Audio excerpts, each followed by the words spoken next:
week, the new PS5 has arrived, plus we got Microsoft's newest acquisitions, and more, so let's just go ahead, together, as a people of course, and check it out!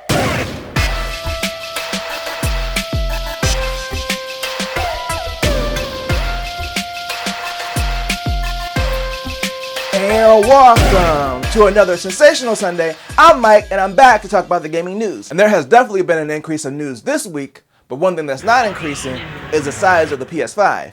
It's quite the opposite, in fact, as Sony has finally announced their new slimmer PlayStation 5. Now, I covered the leaks of this console a while back, and there were some videos that surfaced online showing off the new console with a split plate design, and it looks like those leaks were real. So this PS5 is 30% lower volume, and it is 18 to 24% lighter, obviously depending on if you get the version with the disc drive or not. Now, there was some speculation about the disc drive from the leaks a couple months ago that it wouldn't be user replaceable. Well, that part of the rumor, of course, is untrue. So if you buy a digital console, you can buy an optional drive for $80 down the line, and then of course you'd have a disc-based console at that point. They're also increasing the storage from 825 gigs to 1 terabyte, so it's not a huge increase, but at least it's less weird than the 825 gigabytes that they had before. I have been saying for a while, back when I got the original digital PS5, that it could really be smaller.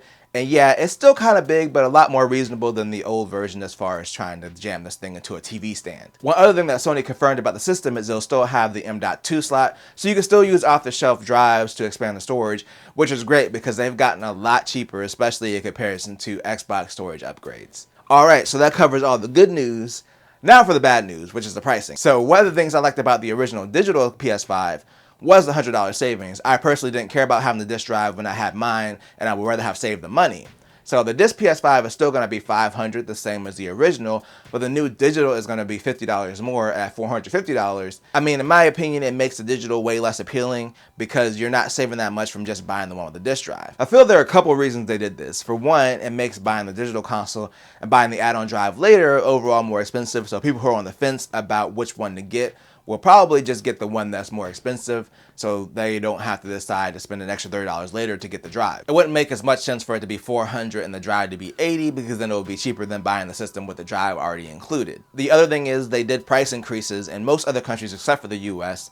And with this new system, they can maintain the main model price at $500 and then increase the price of the digital one, and they have better justification since it has the ability to be upgraded to play disc if the user chooses down the line. So overall, I think it's better in most ways except for the price of the digital model. It kind of makes it not worth it in my opinion. The new model is launching next month, and once the current one sells out, then they're gone for good. So if you want to get an all-digital PS5 at $400, now is probably a good time. But speaking of price increases, a few weeks ago we talked about the whole fiasco with Unity, where they basically introduced a fee that devs would be charged every time a user installed the game, and then they had to backtrack somewhat. The whole thing was a mess. Well, that's not the only change that Unity is facing now, as President and CEO John Riccitiello has retired as of last Monday. James M. Whitehurst, who's an advisor for Silver Lake Equity Investment Firm, will serve as interim CEO until they find a permanent replacement.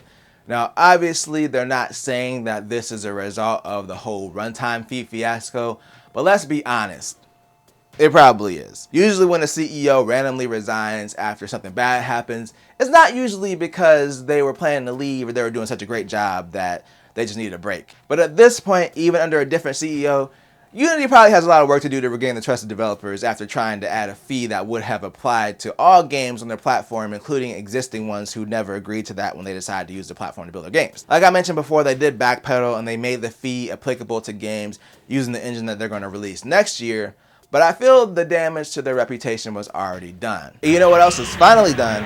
Microsoft's Activision purchase, and that's what we're talking about today in our final story. So it is now official as of October 13th, which was also Friday the 13th, by the way. Microsoft now owns Activision, Blizzard, and King. To celebrate, Microsoft put out a trailer basically showing some of the properties they already own, like Halo, Gears, Minecraft, and some of Bethesda's games, along with things from Activision, Blizzard, and King.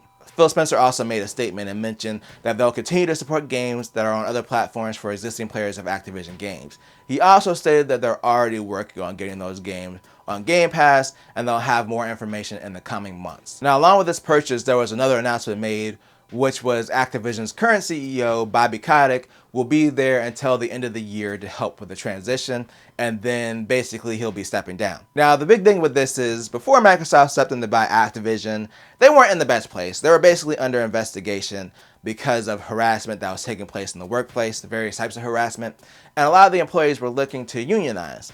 Microsoft announcing the purchase kind of cooled the waters on a lot of that stuff.